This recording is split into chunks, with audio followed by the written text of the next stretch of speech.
Okay, any questions before we get started today?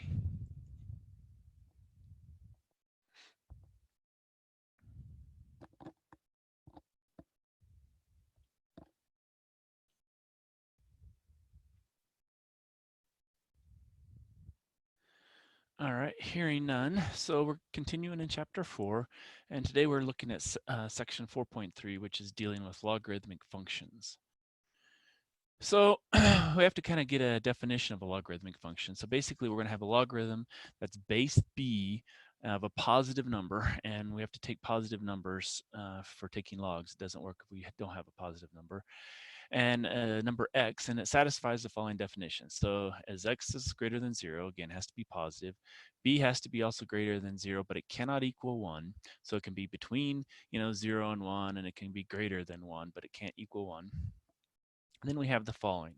Y equals log base b of x is equal to, or is equivalent to, and equivalent to in math also can be written with 3 lines like that. So sometimes I'll, instead of writing out is equivalent to, I'll just write 3 lines. And then b to the y equals x. And the way we do that is kind of like down here. And so what we're doing is we're taking the base, raising it to the power y, so b to the y, and then that equals the x. And so that's how we get it. We do b to the y, which is this, and then equals x. And so that's how we're going to get that from our log. So we can go from the log function to just kind of the exponential function, and we can go back again by plugging in the pieces here. So this is our base, so we know it's going to be log base b, and then it's of x, and then over here equals y. And so that's, we can go either direction, and it works. And sometimes they'll ask us to go to the right, and sometimes they'll ask us to go back to the left. And as I kind of said, this is the log base b of x is how it's usually read commonly, or you can say the logarithm with base b of x. And so again, a lot of times it's just read as log base b of x, and that's the most common. All right. So I think because we can put it into an easy form like this, we can also find inverses easy. So as we say up here, y equals log base b of x is equivalent to b to the y equals x. So what that means is we can find the inverse function by just swapping our x and y in our exponents. And so y equals log base b of x and y equals b to the x are inverse functions. So we've made these two inverses, and these two are equivalent. So that's going to be a key thing here is first we make it from a logarithm to an exponential, and then from the exponential we switch our x's and y's, and then we have our inverse function. Okay.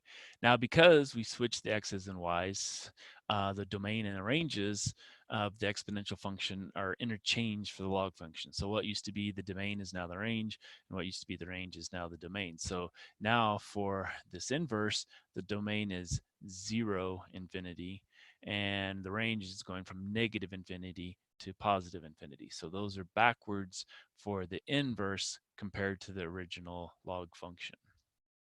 And then this is just what we kind of talked about before on how we can go from log to the exponent and back.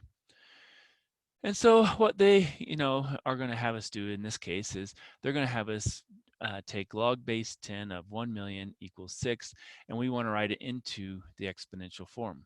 So remember, we just take this, raise it to the power that, and then that equals this. So what we're going to have is 10 to the 6th equals 1 million. Okay.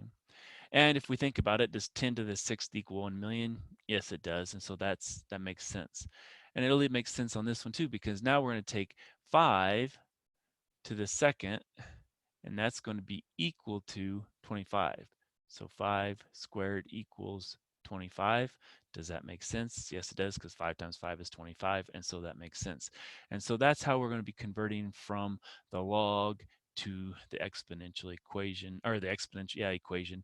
And sometimes what happens is one of these pieces might be unknown, and eventually we're going to have to solve for one of those pieces. And so that's why we want to go from this to this here. Also, another reason is because only base 10 logs can be done on a calculator, or base E, but we can't do fives or twos or halves or anything like that. So we have to convert it to this format to be able to solve anything besides a 10 or an e here for the log. All right, so this one we're going in reverse. So before we took it and went from the log to the exponential, and now we're taking the exponential and we're going to write it in log. So remember, this is the base, this is our equals, and this is our x. So that's kind of how we're going to do it. So it's going to be log base b of 3 of 9 equals 2. And we can always go back again the other way. We can take 3 squared equals 9, and that's what it has. And so we have written it in the correct fashion. So again, that's your base, that's your x, and then that's what it's equal to. So doing the next one, well, that's going to be our base. So it's going to be log base 5 of, well, it's going to be of 125, and that's going to be equal to 3. Now, if we rewrite it, 5 to the third equals 125, that's what we get back. So I always find it best to check in case I've, just quickly wrote it down in the wrong order, and then I can multiply or put it back into the other form easy, because that one's going from log to the exponent's a lot easier, I think. And so if I go back and I get the same thing, then I know I've done it right. So this one we have log base 2, and now it's of a half, equals, and that's going to be a -1. Okay, now does that make sense? 2 to the -1 equals a half. That's what we have here, so that works. Okay, and if you remember 2 to the -1, if we make it a positive exponent, that makes it 1 over 2, and that's why we have the half here. All right. We can also evaluate logs mentally. And this, is not hard. It takes a little bit of thinking sometimes, but it's pretty easy because they're going to give you ones that are pretty, simplistic.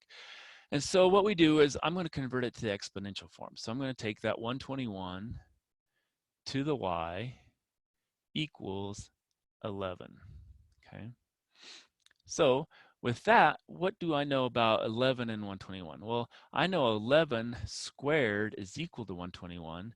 So to get rid of the square, I have to take the square root. So if I take the square root of this, that will give me 11. So in that case, y is equal to 1/2. Okay, because that means I'm going to take the square root of 121, which is 11. So I needed that y to be the half, so then I could take the square root to get to my right side, which is the 11. Now this one, again, I'm going to take 2 to the y equals 1 over 32. Okay. Well, I know factors of 2 can get me to 32, and I can see that the 32 is in the denominator, not the numerator, so I know my y is going to be some negative number. So that makes it go to the denominator. And 2 times 2 times what is going to give us 32? Well, 2 times 2 is 4, times 2 more is 8, times 2 more is 16, times 2 more is 32. So I have 1, 2, 3, 4, 5 twos, so that's going to be to the -5. And so if I take 2 to the -5, does that equal 1 over 32? It does, because that's going to say it's going to be 2 to the -5 equals 1 over 2 to the 5th, and 1 over 2 to the 5th is 32. And so then that's where I get my 1 over 32. So again, they're not going to put things in here that you just can't understand or figure out easily. It's going to be things that are pretty common and you should be able to do. All right, so like I was talking earlier, the only kinds of logs we can do on a calculator are ones that are like base 10 and also base e, which we'll come into in a little bit later. So base 10, basically what that means is we have the 10 down here, but because it's the common log, it's also written as just plain old log of x. And if you think about your calculator, it shows a log of x as one of the possibilities. And so you just would take log and plug in a number for x and you would get out a value. And so this is one where you can use your calculator actually to get it. But if you need to put it into exponential form, again, here x has to be greater than 0 because we can't take a log of a negative, then we're going to have 10 to the y equals x. And so that's what it's going to look like. And so this one is going to be where we can again use our thinking powers and kind of go from, this form, and we can find out what our x is, or we can find out what our y is depending on what they ask for. And so when we're evaluating logs mentally in the form y equals log x, basically, again, we're just going to rewrite it into 10 to the y equals x, and then determine what our x or y is depending on what they're asking for. Usually they're going to ask for y, but sometimes they can ask you for x, and then you just have to kind of plug in things and solve it, and it's pretty easy. All right, so here we have our 3 problems. And again, when you have just plain log of a number, that means log base 10. So if we really have to, we can go ahead and write those down there. Well, that's going to say, well, 10 to the y is equal to 1 million. Okay. Well, what do I need to plug in for y to get 1 million? Well, I'm going to have 6 zeros. So that means I'm going to have y equals 6. So I'm going to take 10 times itself 6 times, and I should get the 1 million. Now, what about this one? Well, here we have 10 to the y is equal to 0.001. Now, if you remember scientific notation, if we have 10 to the positive, we move to the right that many spaces. If we have 10 to the negative, we're going to move left that many spaces. So this one, we're going to have a negative, and we have to move it how many spaces? 1, 2, 3. And so it's going to be -3. Because when we're thinking about this, it's really 1 times 10 to the -3. And so we start with 1, and we move it 3 spots to the left, and that gives us our 0.001. And the same thing would be here. When we had that one, we had 1 times 10 to the 6. So we start here, and we move 6 spots over. So this would be where our initial period was, our decimal, and we moved it 6 spots over to get to the million. And so that's another way, is think about it in scientific notation, and that makes it a lot easier. All right, so here we have 10 to the y, and we're not going to worry about this piece right now. We need to first solve what log of 1 is. So 10 to the y is equal to 1. Okay. Well, how do we get 10 to the y equals 1? Well, basically, your y has to be 0, because 10 to the 0 is going to give us 1. So in this case, our y is equal to 0, and so log of 1 is 0. And so what we really now have is y equals 0 plus 7. Well, what's 0 plus 7? Well, that's just 7. And so that would be our solution to that one. Okay. So we had to do 2 steps in this one. First, we had to solve for log 1, and then we got that was equal to 0. And then we plugged that into the original equation, 0 plus 7, and we got our 7 here. Okay. And again, none of these were hard. It's just all just thinking about what it means.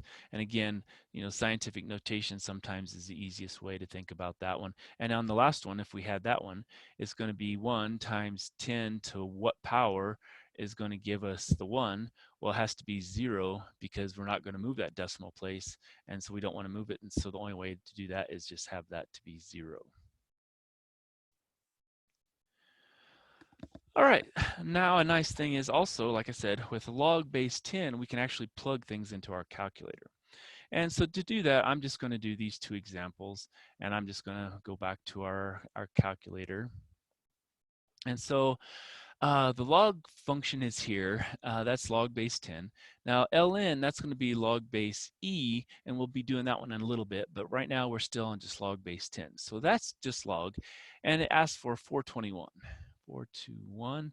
Then we put our in parentheses. Sometimes it'll give you an error if you don't put that in parentheses, so I just put it in there. And it gives us 2.624282096. So that's the answer to that one, so we'll write that down. And then our other one they asked for was log of 713. Okay, parenthesis. And that gives us 2.85308,953. And I think they ask it to 4 decimal places. So, we'd cut it here and be a 3, and we'd cut it here and that would be a 1.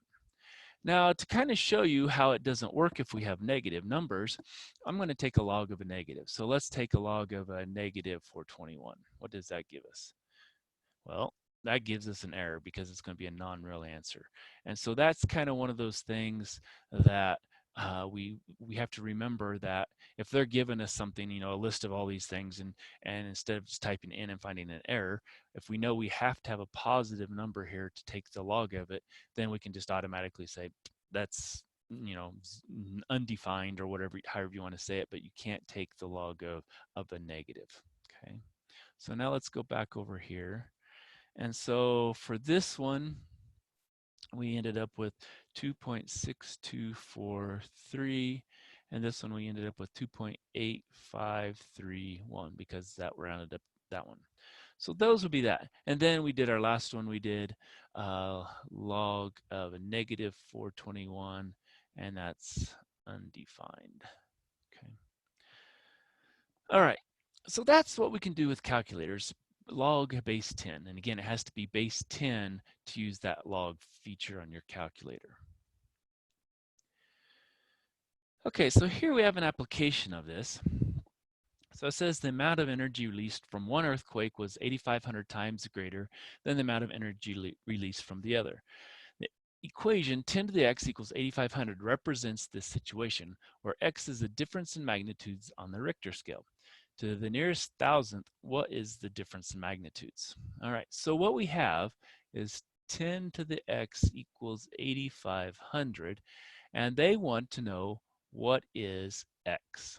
Okay, well, this is one where we can convert the exponential into a log, and we can actually do it a lot easier and get an actual value out for x, rather than trying to say, well, what number do I want to put here and raise the power 10 to get 8,500. So what we're going to do is we're going to take log base 10, we don't have to put it there, but we're going to, of 8,500 equals x. And again, that's just going to be log of 8,500 is going to be equal to x. And so now we just plug that into our calculator. We say log of 8,500. And so that's going to be 3.929, and I forget how many decimal places they asked for, but there's a 4 after that. And to the thousandth, so we just need the 3. So x then is equal to 3.929. So that was the difference in magnitudes. Now we don't know what the first magnitude was, and we don't know what the second magnitude was to know, well, what we could get to the other one. We could, that's the order difference of them, but we don't know what the one of them is to figure out what the other one is. So that's a question we have to figure out if they give it to us, but they didn't give it to us.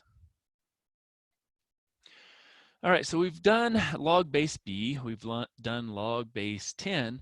Now we're going to do log base E. And again, E, remember, is at 2 point blah, blah, blah, blah, and it's a long number, but E is going to be our base in this case.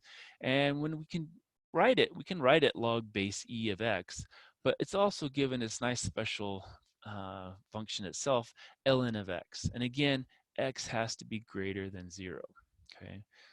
So y equals ln of x is equivalent to, again, that's the 3 lines if we want to use 3 lines. And that's going to be, remember, if this was written as log base e of x, it's going to be e to the y equals x. And so that is what it's equal to here. And again, if we need to, we can rewrite it as the log base e of x and get that. Now, ln of x is, we just call that the natural log. So we can do it as the logarithm with base e of x, or again, just the natural logarithm of x. And so the log of x is the common log. The ln of x is the natural log, okay? So again, we can find the inverse. So if we have our original thing that's given up here, x equals e to the y, we swap the x's and y's, and so then y equals ln of x and y equals e to the x are inverse functions, okay? And so it gives us the same kind of thing with swapping out the domain and range, but I didn't write it here because it's kind of the same thing as the other one. And this is kind of the thing where I used on the last, like on 4.1, and ln of e to the x is equal to x. And how that works is, based on this definition, we just bring down the x out in front, and so it's going to be x times ln of e. Well, ln of e is just 1, and so then we get x equals x. And so this is where that initial part comes from in 4.1 I used. And again, it's just something that I had known from, way back in high school, and I just actually happened to remember it for some reason. So that's how you can go down and get that one, and you get the power you can bring down in front, and then you get your x equals x. All right, we can use the ln key on our calculators to evaluate natural logs as well. And so this one we're going to round to 4 places. Now, if we think about it, a natural log, actually we haven't come up with that yet, but when we're doing these, there's going to be things that are greater than 1, there's going to be things that are less than 1, and then there's these oddball ones. And what do we know about this one? Well, we know we can't take a log of a negative, so that's kind of like it can't be done, undefined, however you want to, whatever it asks you to write is what you're going to do, cannot be done. So we don't even have to try that one because we know x has to be greater than 0. So we only really have to do those two there. And again, our calculator works these quite nicely. So now instead of using log, we're going to use the ln. And so we wanted the ln of the square root of 2, and we have to arrow out of that, make sure we have it in, and then enter. So we get 0.346, and then I think I said 4 decimals, so that would be another 6 there. Okay. And then the other one we wanted was the ln, and I believe it was 4 divided by 5. And that gives us a negative. And so that's going to be a negative 0.2231. And this makes sense because what happens is when we get to the point, there's a point on our graph, if we think about a thing, again, we're going to learn this tomorrow, but what happens is our graph of our function, we're going to end up with 1, 0 is one of our points. And then what happens is it's going to go up from that point, and it's going to go down from that point.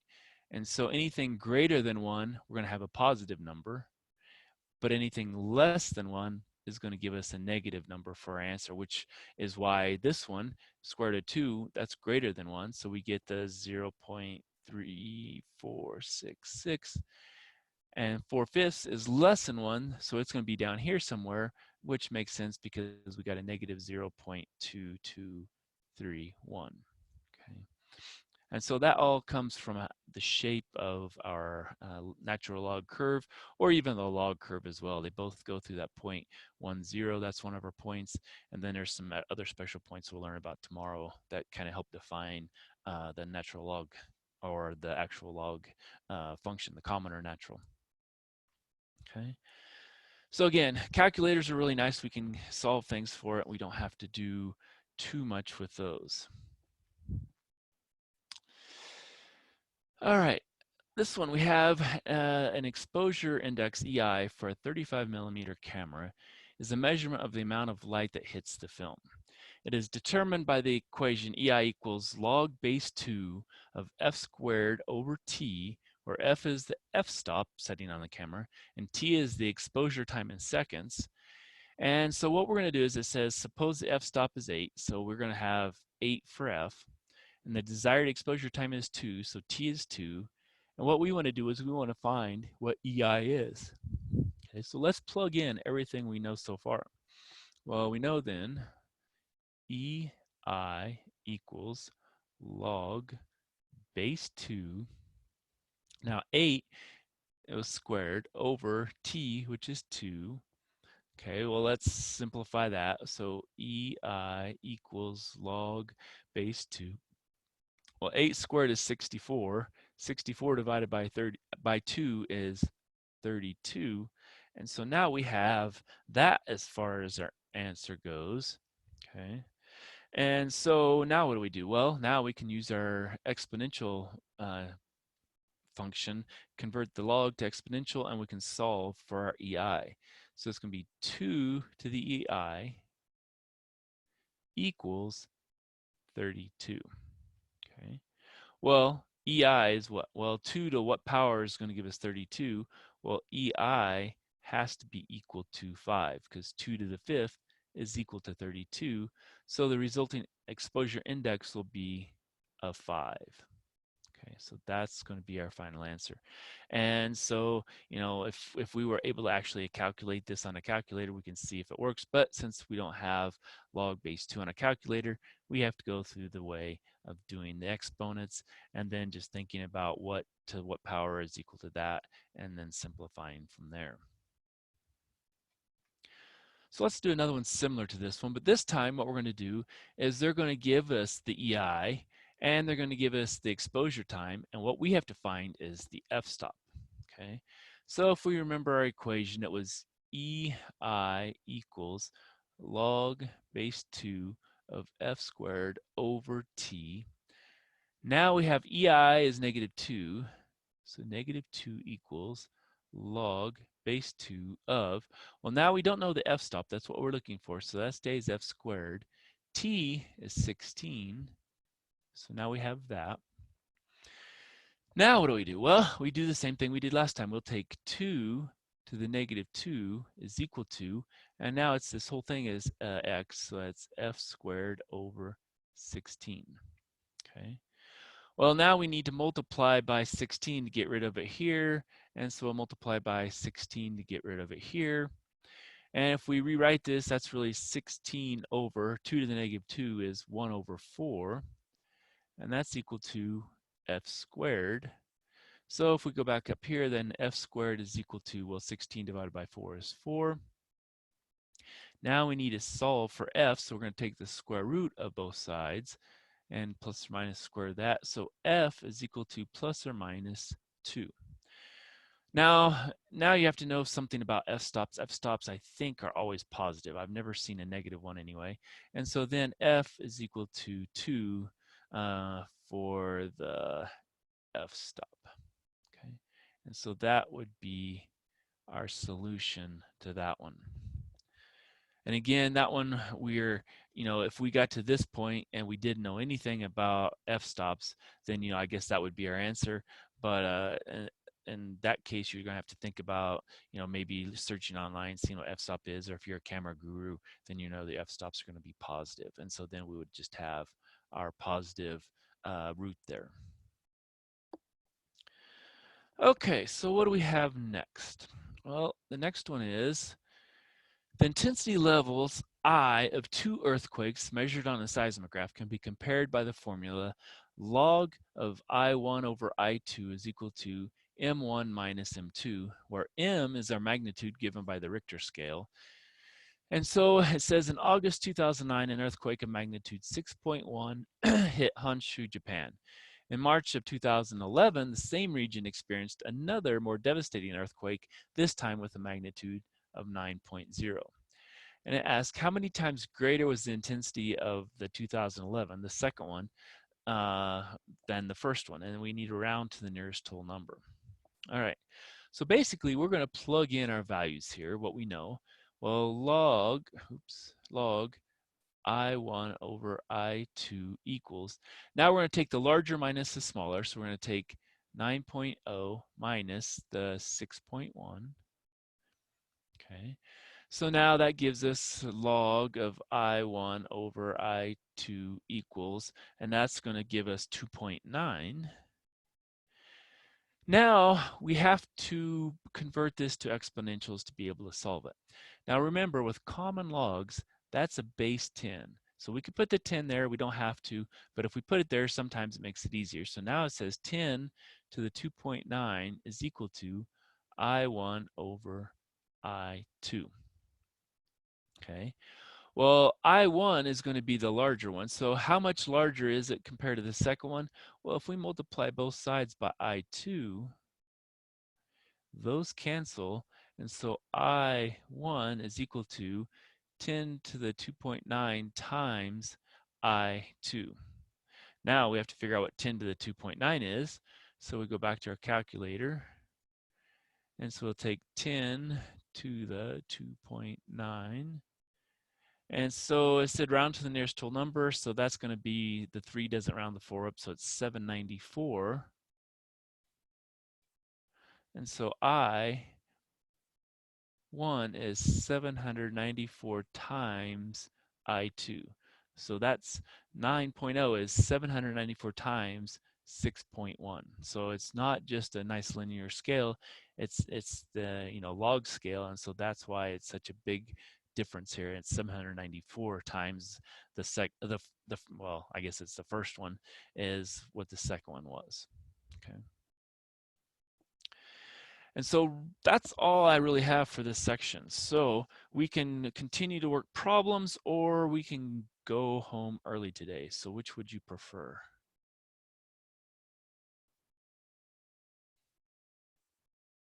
Oh, early sounds good to me. Okay. Everybody else agree to that? Yeah, that works for me. All right. Well, have a good one. I'll see you tomorrow. See ya.